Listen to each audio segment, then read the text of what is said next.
Nitesh Dile, this is Sakina Bhatt and welcome to Tibet This Week, a weekly feature in English about this week's news on Tibet, His Holiness the Dalai Lama and Central Tibetan Administration.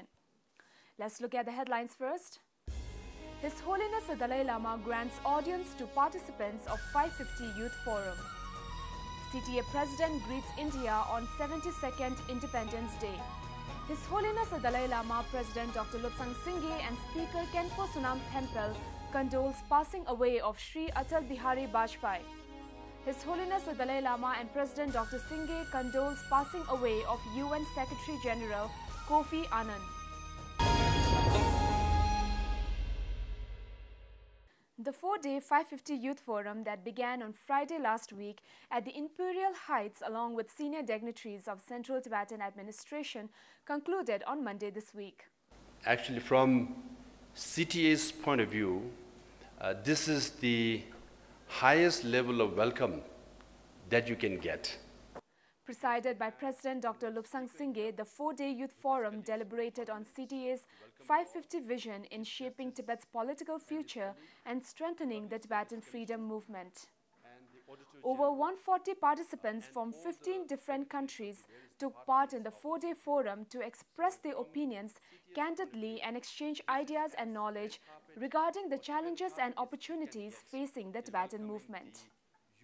They also had intensive discussions on wide-ranging topics concerning Tibet's policy and further about Tibet's struggle movement.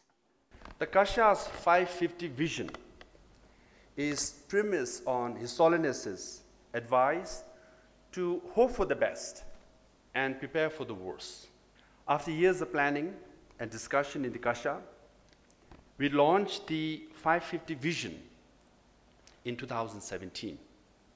The vision aims to maximize efforts to resolve the Tibet issue in 5 years' time based on the middle way approach, while ensuring CTA's resilience to sustain the Tibetan freedom movement and to preserve the Tibetan identity for the next 50 years if need be.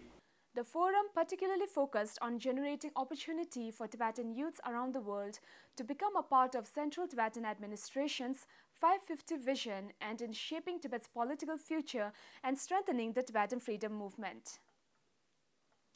On Monday this week, 100 bright Tibetan youths who have participated for CTA's 550 vision also received a special audience with His Holiness the Dalai Lama at his residence. During the 15 minutes meeting, His Holiness expressed his conviction in the potential of teachings of the rich culture and religion of Tibet. His Holiness said, "My main advice or message is for all of you youths, irrespective of whether you are men or women, monk or nun, to take ownership of this rich tradition."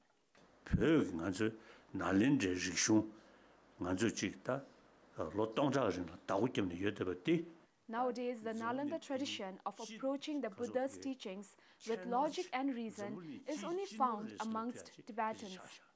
Tibetans do not need to learn Chinese, Hindi or English to discover this because it is available to them in the Kangyur and Tengyur that are already translated into Tibetan. The Tibetan Buddhist philosophy, His Holiness said, is something precious which we can be proud of and should strive to preserve.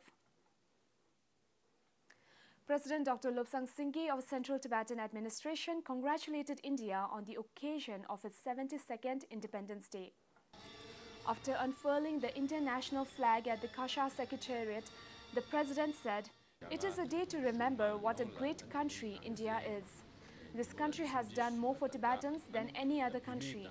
Hence, the generous and loving people of India deserves our congratulations and happy Independence Day." His Holiness the Dalai Lama, President Dr. Singye and Speaker Khenpo Sonam Thempel offered condolence over the sad demise of India's three-time Prime Minister Sri Atal Bihari Vajpayee on Thursday last week. Offering his condolences, His Holiness wrote, "Sri Vajpayee was a truly dedicated politician. With his passing away, India has lost an eminent national leader. His eloquent support of the Tibetan people began in the late 1950s. Since then, he regularly took Indian governments to task in Parliament, prompting them to take a stronger stand on Tibet. Dr. Singh said that Atal Bihari Vajpayee was one of the giants in Indian politics and also one of the strongest voices for Tibet. Parliament Speaker Khenpo Sonam Thepel said that Tibetan people are eternally grateful for his strong and consistent support for the cause of Tibet since the 1950s. The level of reverence that he has offered to His Holiness the Dalai Lama will always remain in our heart. The former Prime Minister and first President of the Bharatiya Janata Party passed away at the age of 93 at AIIMS Hospital in Delhi on Thursday last week. His Holiness the Dalai Lama and President Dr. Singh also offered condolence over the demise of Kofi Annan, the former UN Secretary General and Nobel Peace Laureate, on Sunday this week. Offering his heartfelt condolences to Anand's wife, Mrs. Nain M. Anand, His Holiness wrote, Mr. Anand's dedication to creating a more just and peaceful world, particularly in his championing of human rights, was properly acknowledged when he and the UN were awarded the Nobel Peace Prize in 2001 for the way he had revitalized the organization. Dr. Singh said, sad to hear the news of the passing of Kofi Annan, who was committed to world peace and known for his efforts in conflict resolution and human rights. Born in Ghana, Kofi Annan was the 7th Secretary General and served for 2 terms. He was awarded the Nobel Peace Prize for his humanitarian work jointly with the UN in 2001. So much for this week. See you next time and have a great weekend.